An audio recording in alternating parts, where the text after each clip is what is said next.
Kabayan, ilang beses ka na bang nadapa pero patuloy ka pa rin bumabangon? Minsan, nakakapagod ang buhay. May mga araw na akala natin lahat ng plano ay hindi nangyayari sa inaasahan. Dahil kahit anong sipag at tiyaga, parang ang bagal ng progreso.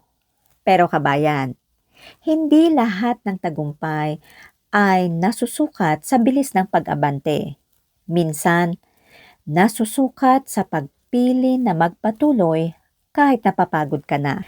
Dahil bawat araw na hindi ka sumusuko, bawat problema na nalalagpasan mo, at bawat maliit na hakbang na ginagawa mo ay bumubuo ng mas matatag na kinabukasan. Kaya tandaan mo kabayan, hindi mo kailangang maging perpekto para umusad.